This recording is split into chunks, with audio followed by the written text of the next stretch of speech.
Good morning, Mr. Secretary, and I am also very pleased that you are here today with us to share your perspective.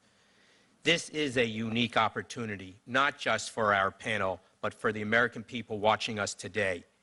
I believe it is critically important for us to have this dialogue now, early in your term, to facilitate our working relationship going forward and to inform the American public about your efforts.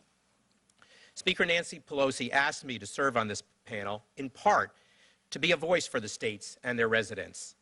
I'm also, as you know, the New York State Superintendent of Banks, and in that capacity, I feel my job is about more than just overseeing banks. It's also about helping people in financial distress. Under New York Governor David Paterson, we've taken aggressive actions at the state level in response to the crisis, from borrower outreach and increased enforcement to one of the most comprehensive legislative actions regarding mortgage reform in the country. But the fact is that states cannot bring an end to the foreclosure crisis or get us out of this recession without a federal partner. However, people across the country aren't sure if the Treasury efforts are working, which makes your job even harder at the federal level.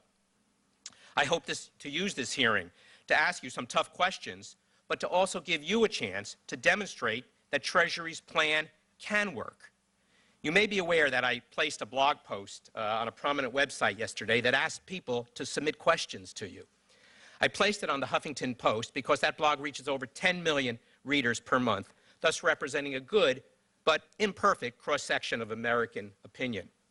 Literally, within hours of the posting, there were hundreds of responses that expressed deep concerns and even skepticism about the program, many accompanied by deeply personal stories. I read these questions on the train ride down to Washington last night, and it made me think a lot. It gave me a better sense of people's views, but it also made me really wonder, why aren't people seeing progress in the Treasury's plan? Perhaps it's because it's hard to see results in 1, 2, or 3 months, but perhaps it's because things are not working out as well as we would like. So it seems to me that what is needed is a better system for measuring success that Treasury could provide to inform the American taxpayer. For instance, how should we measure whether the financial system is stabilizing? Should we be looking at credit default spreads or tangible capital ratios or some other metrics? How will we know that we are making progress? How do we measure if the program has increased the amount of bank lending to consumers, to small businesses, to corporations? What is the impact of the decline in borrower demand versus a tightening of underwriting standards by banks?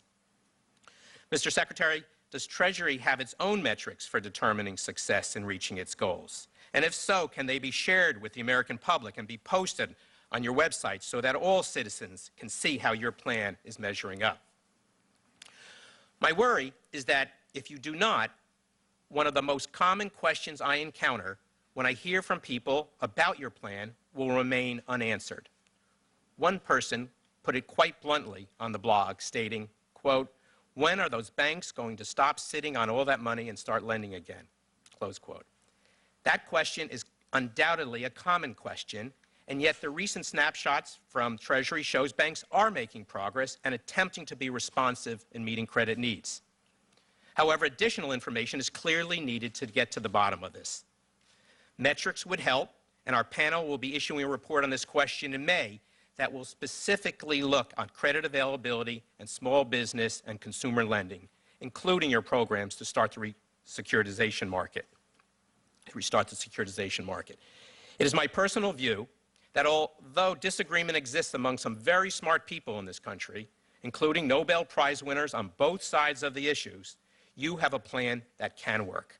But it can only work with the support of the American people.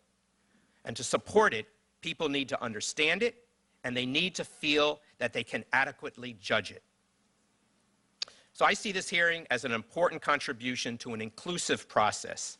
And my questions today will reflect comments and concerns that I have received from a broad range of Americans.